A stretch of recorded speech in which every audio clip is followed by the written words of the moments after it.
এবার সরকারি অনুমতি পাওয়া রেস্টুরেন্ট কাম বারের জমি নিয়ে উঠেছে প্রশ্ন। বেআইনিভাবে গড়ে উঠেছে এই রেস্টুরেন্ট কাম বার। এই দাবি তুলে ভূমি ও ভূমি রাজস্ব দপ্তরে অভিযোগ জমা পড়ল এক রেস্টুরেন্টের বিরুদ্ধে। আর এই ঘটনা নিয়ে রাজনৈতিক চর্চা তুঙ্গে। আইনকে বুড়ো আঙুল দেখিয়ে চলছে বিদেশি মদের বিক্রি। ঘটনায় চাঞ্চল্য রাজগঞ্জের আমবাড়িতে। সূত্র মারফত জানা গেছে, রাজগঞ্জ ব্লকের বিন্নাগুড়ি গ্রাম পঞ্চায়েতের আমবাড়ি ফালাকাটা গোকুলভিটা অঞ্চল মোড়ে তৈরি হয়েছে রেস্টুরেন্ট কাম বার।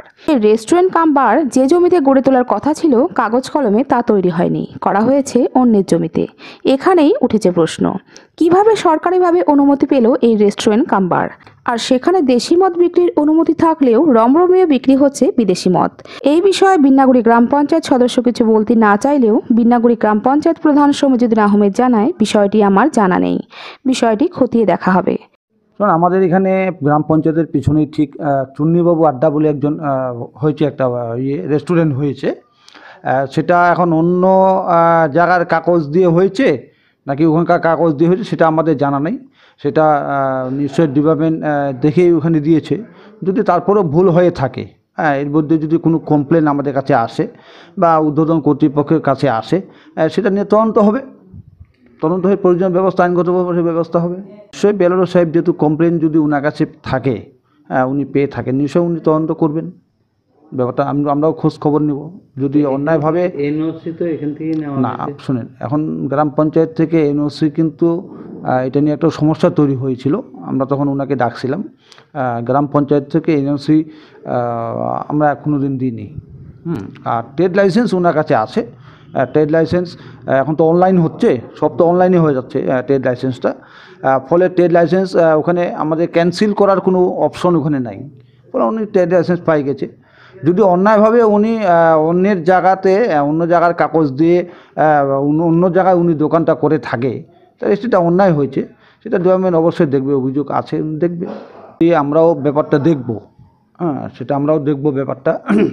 যদি অভিযোগটা সত্যি হয় তাহলে আমাদেরও একটা অপশন আছে ট্রেড লাইসেন্স ক্যান্সেল করার, এবং নিচে পরিষ্কার লেখাও আছে। অন্যদিকে রেস্টুরেন্টের মালিককে পাওয়া না গেলেও ম্যানেজার জানায়, আমাদের কাগজ সব ঠিকই রয়েছে। এই বিষয়ে আবগারি দপ্তরের আধিকারিক অফিসে না থাকায় কোনো মন্তব্য পাওয়া যায়নি। এই বিষয়ে এলাকার বিজেপি নেতা ধনঞ্জয় মল্লিক জানান, দেখুন, আমি পরস্পর যা শুনলাম যে এই রেস্টুরেন্টটা নাকি অ্যাকচুয়ালি বেআইনিভাবে যে জমিতে লাইসেন্সটা হয়েছে, যে জমির উপরে ভিত্তি করে, সেখানে না করে এরা অন্য জমির উপরে করেছে, আমি এটা শুনেছি। আচ্ছা, এক নাম্বার, এই বেআইনিভাবে অন্যের জমিতে অন্য জমি দেখিয়ে লাইসেন্স বের করে এরা দোকান খুললো, কিন্তু স্থানীয় প্রশাসন, বিশেষ করে গ্রাম পঞ্চায়েত, তিনি কি ব্যাপারটা জানেন না? আমি তো দেখলাম পঞ্চায়েত প্রধান সাহেবের একটা বক্তব্য, তিনি বললেন যে এখানে এনওসি দেওয়া হয়নি তাকে।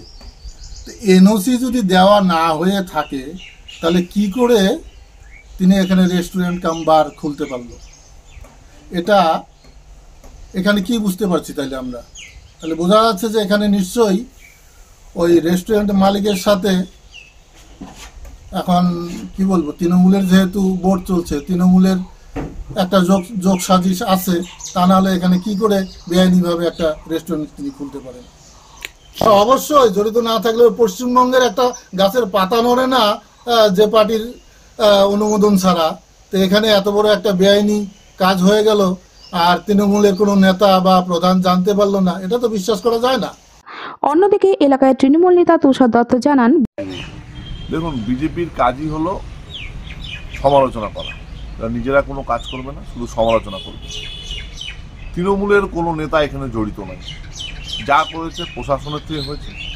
যদি বেআইনিভাবে থাকে, প্রশাসন করা স্টেপ নিবে, এটা আপনাদের বলছি। এখানে তৃণমূলের কোন নেতা জড়িত সেটা প্রশাসন দেখবে না, সরকারের। আর যেটা আপনাদের অভিযোগ, সেটা যদি সঠিক প্রমাণিত হয় অবশ্যই প্রশাসন স্টেপ নেবে। আমরাও প্রশাসনকে বলবো, অভিযোগ জমা পড়েছে, বিএলআরও তার তদন্ত করবে। যদি সঠিক তথ্য হয়, আবার বলছি, নিশ্চয়ই এর ব্যাপারে চরমতম সিদ্ধান্ত নেওয়া হবে। এই ব্যাপারে তৃণমূলের কোনো নেতা, কোনো কেউ জড়িত নাই। যদি এর মধ্যে কোনো একটু খামতি থাকে তাহলে আমরাও দেখব যাতে এটা বন্ধ হয়ে যায়।